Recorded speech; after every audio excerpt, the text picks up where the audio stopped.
साल 1994 में Bill Gates ने एक किताब खरीदी थी और इस किताब की कीमत उस वक्त बिल गेट्स ने $30 मिलियन पे की थी, जिस अमाउंट को इंडियन रुपीस में कन्वर्ट करें तो होते हैं 250 करोड़ रुपए। और इतने पैसे देकर बिल गेट्स ने आज से 30 साल पहले ये कारनामा किया था। तो ऐसा तो क्या था इस किताब में? क्या बिल गेट्स की मत मार गई थी? नहीं दोस्तों, ऐसा कुछ भी नहीं हुआ था। दरअसल ये एक भविष्य की किताब थी।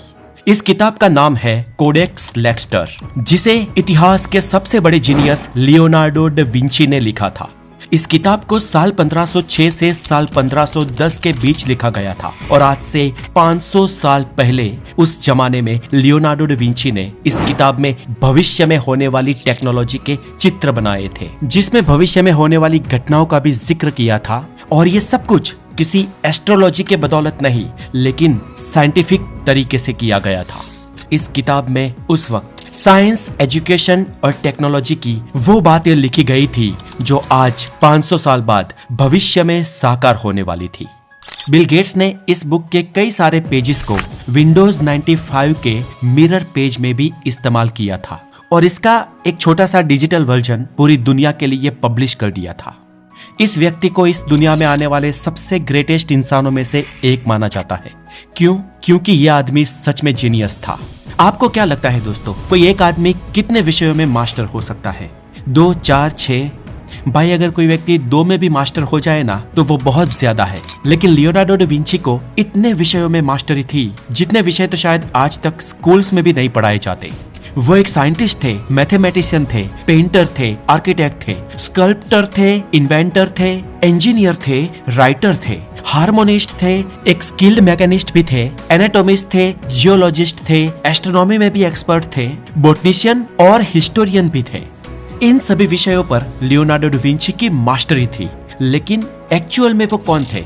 जब खोजकर्ताओं ने ये जानने की कोशिश की तो कुछ खोजकर्ताओं को लगा कि वो साइंटिस्ट नहीं पेंटर थे, क्योंकि वो अपने एक्सप्रेशन, अपनी सोच पेंटिंग से ही बयां करते थे। कुछ कहते हैं कि वो पेंटर नहीं, वो साइंटिस्ट थे और इसलिए लियोनार्डो दा विंची के ऊपर एक वर्ड चिपका दिया गया। कहा जाता है कि वो एक पॉलीमेथ थे, यानी कि हर एक विषय का बादशाह। और ये सब मानो कम हो, वैसे वो एक एम्बिडेक्स्टर्स भी थे। ये एम्बिडेक्स्टर्स क्या है? इसका मतलब ये है कि लियोनार्डो दा विंची एक नहीं पर अपने दोनों हाथों से लिख सकते थे। और इससे भी ज्यादा हैरान करने वाली बात यह है कि लियोनार्डो दा विंची एक ही साथ एक हाथ से लिख सकते थे और दूसरे हाथ से उसी समय पर पेंटिंग भी कर सकते थे। दोस्तों ये स्किल पाना आसान बिल्कुल नहीं है। इतना ही नहीं दोस्तों, लियोनार्डो दा विंची बहुत ही आसानी से अपने अक्षरों को मिररिंग के फॉर्म में लिख सकते थे, यानी कि पूरे की पूरी किताबें वो उल्टी लिख सकते थे और जब आप उसे पढ़ने जाओ तो आप कुछ समझ नहीं पाओगे। लेकिन जब आप मिरर लेके उसके सामने बैठो तो सब कुछ आप मिरर में आसानी से पढ़ सकोगे। कई सारे सीक्रेट चीजें लियोनार्डो दा विंची ने इसी फॉर्म में लिखी है और कई सारे वैज्ञानिकों ने इसे मिरर के सामने पढ़कर बहुत ही आसानी से समझा है।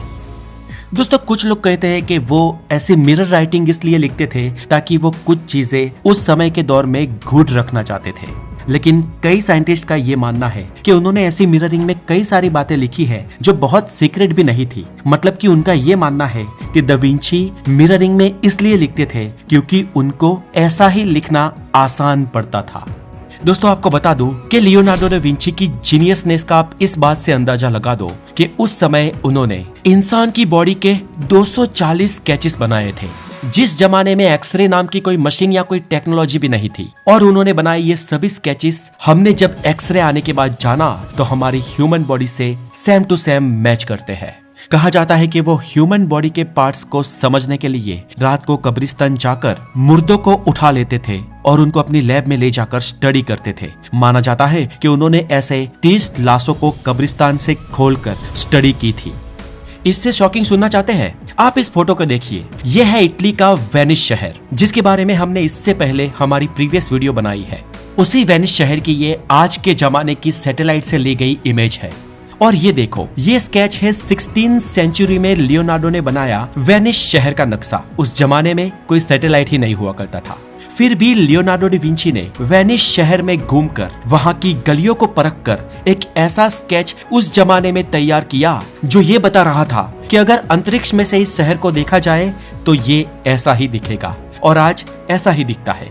लियोनार्डो दा विंची की इमेजिनेशन पर एक्सीलेंट थी। उनकी इमेजिनेशन की कोई लिमिटेशंस ही नहीं थी।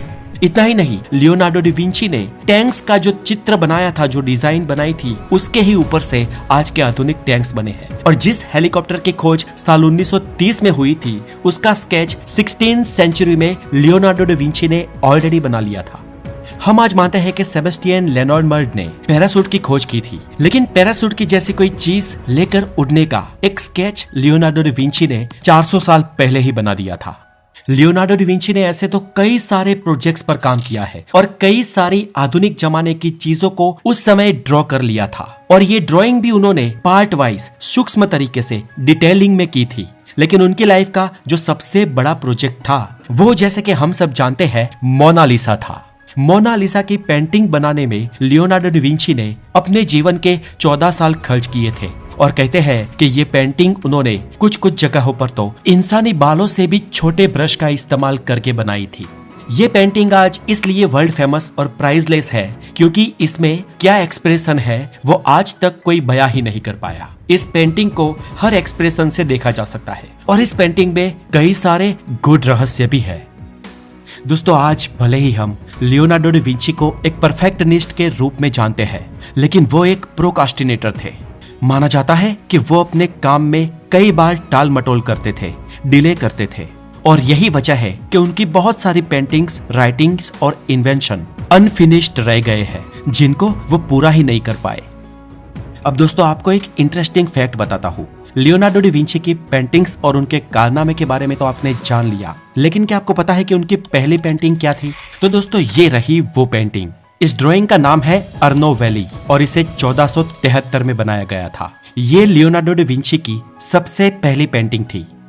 आपको बता दें कि लियोनार्डो दा विंची ने कोई भी फॉर्मल एजुकेशन नहीं ली, बस लिखना और पढ़ना उनको आता था। इसके अलावा स्कूल में कभी भी वो हायर लेवल पर नहीं गए हैं। हालांकि लियोनार्डो दा विंची के पिता उनके आर्टिस्टिक टैलेंट से वाकिफ थे, इसलिए उन्होंने लियोनार्डो दा विंची को इटली के एक पेंटर एंड्रिया डेल विलोक्यो के पास भेजा, जिनके पास से लियोनार्डो दा विंची ने पेंटिंग स्किल सीखी। उसके बाद का जो भी ज्ञान था वो लियोनार्डो दा विंची ने खुद हासिल किया था, और वो अपना ज्ञान पेंटिंग के माध्यम से बताते गए। आपको बताओ दोस्तों, लियोनार्डो दा विंची वो पहले इंसान थे जिन्होंने बताया कि आकाश का कलर ब्लू क्यों है। उन्होंने बताया कि ऐसा इसलिए है क्योंकि हवा सूरज से आने वाली रोशनी को बिखेर देती है। हमें सूरज की रोशनी से 7 रंग मिलते हैं, और इनको जब फैलाया जाए तो नीला रंग बाकी रंगों के कंपैरिजन में ज्यादा फैलता है, और यही वजह है कि हमें दिन में आकाश नीला यानी कि ब्लू दिखाई देता है। इनफैक्ट कॉन्टेक्ट लेंसेज का भी आइडिया दुनिया में सबसे पहले लियोनार्डो दा विंची को ही आया था।